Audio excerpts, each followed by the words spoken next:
Did you know that over 700,000 soldiers were killed or wounded in just 10 months? Yet the city of Verdun never fell?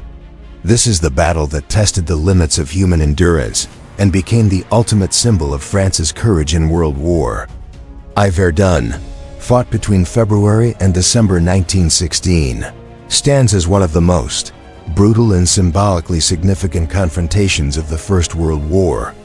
It was a battle defined not by sweeping maneuvers or rapid victories, but by endurance, attrition, and unyielding human spirit.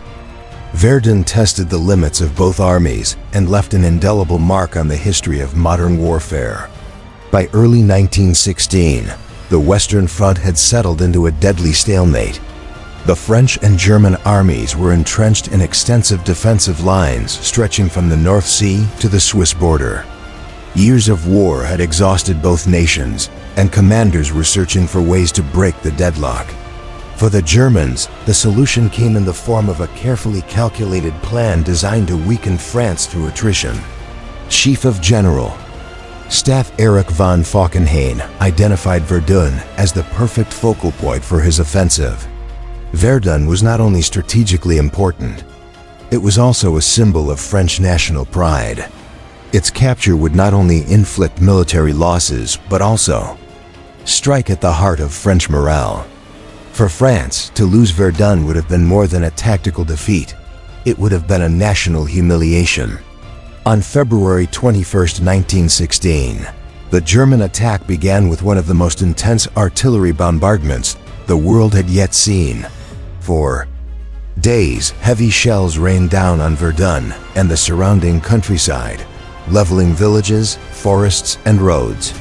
The landscape was transformed into a moonscape of mud, water-filled craters, and jagged broken trees. Smoke hung thick in the air, and the roar of artillery was almost continuous. Soldiers faced destruction on an unprecedented scale.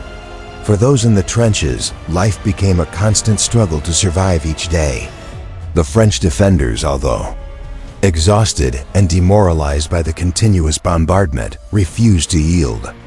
They employed a strategy of rotating units in and out of the front lines, a system known as the Noria, which allowed them to maintain a presence at Verdun despite immense casualties. This approach demonstrated both ingenuity and determination, enabling the French to hold key positions while reinforcing the city's symbolic importance. Verdun was not just a physical battlefield, it was a psychological crucible. Soldiers endured freezing temperatures, mud that swallowed their boots, waterlogged trenches, and the ever-present threat of death from enemy fire. Disease and exhaustion were constant companions, yet the French forces remained steadfast. Across the battlefield, German troops faced the same harsh conditions, attempting to overcome entrenched positions and formidable fortifications. Progress was measured not in kilometers, but in the ability to survive day after day under conditions that would have broken many armies. The human cost of Verdun was staggering. By the end of the 10 months, over 700,000 men were killed, wounded, or went missing. The battlefield was littered with bodies, destroyed equipment, and debris. Stretcher bearers struggled to carry the injured to makeshift field hospitals, while medics and nurses worked frantically amidst the constant bombardment. Entire sections of the front were turned into temporary cemeteries, with wooden crosses marking the graves of soldiers who fell, defending Verdun. Yet, despite the unimaginable losses, the French army held its ground. Verdun became more than a military engagement. It became a symbol of national pride and collective resilience. The famous slogan, "Ils ne passeront pas," they shall not pass, captured the determination of French soldiers and citizens alike. It was not just a declaration of military intent, but a statement of identity and perseverance, uniting a nation under fire. French soldiers defended the fortifications, some of which had existed for centuries, with extraordinary courage. They faced repeated assaults from German forces, repelling waves of attackers despite severe casualties. Verdun became a test of human endurance, where survival depended on both physical stamina and mental resilience. The battle also demonstrated the devastating efficiency of industrialized warfare. Artillery, machine guns, and mortar dominated the battlefield, showing how modern technology could multiply destruction and suffering. Even small gains required tremendous sacrifice. The landscape itself became a weapon. Mud, barbed wire, and cratered ground slowed movement and compounded the chaos. The psychological toll was immense. Soldiers experienced shell shock, extreme fatigue, and emotional trauma. For those who survived, the memories of Verdun left permanent scars. The German plan to inflict attritional losses on France ultimately failed to achieve its strategic objective. While French casualties were enormous, the city remained in French hands. This defensive victory became a point of immense pride for France and a powerful symbol of resistance. Strategically, Verdun proved that a determined defender could withstand even the most powerful offensive with careful planning, endurance, and national unity. The aftermath of Verdun reshaped military thinking and the understanding of modern war.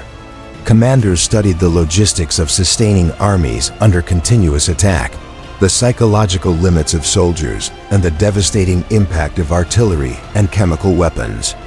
The battle revealed the human cost of industrialized combat, highlighting both its physical and emotional toll. The scars of Verdun extended beyond the immediate battlefield. Forests were leveled, villages destroyed, and the terrain remained cratered and barren. Even today, unexploded shells and remnants of trenches dot the landscape, silent witnesses to the magnitude of the conflict.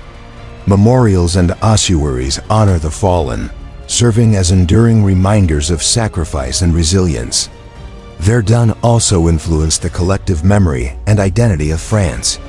It became a story of courage, endurance, and unbreakable national spirit. The phrase, "Ils ne passeront pas," came to symbolize more than military determination. It represented the courage of ordinary men and women in the face of unimaginable adversity. It embodied the idea that national survival often depends on the willingness of individuals to endure extraordinary suffering. Verdun's lessons were felt beyond France. It provided a stark example to both sides of the war of how attritional strategies could fail when confronted with determination, preparation, and morale.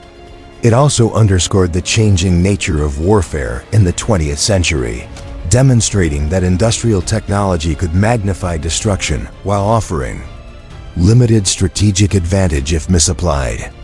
In the final analysis, Verdun stands as a testament to human endurance and the high cost of war. Over 10 months, soldiers faced unrelenting bombardment, mud, disease, and the omnipresent threat of death. Yet, their steadfastness ensured that Verdun remained a symbol of national resilience. It was a battle of attrition, but also a battle of spirit.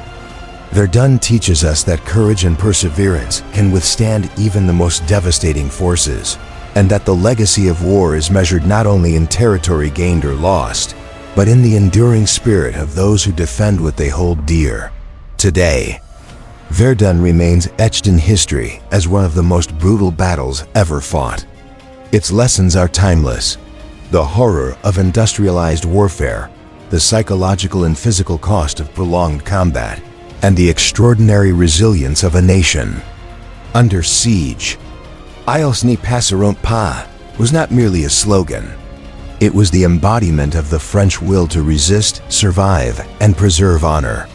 Verdun is more than a battlefield. It is a monument to sacrifice, a testament to endurance, and a symbol of human courage in the face of relentless adversity.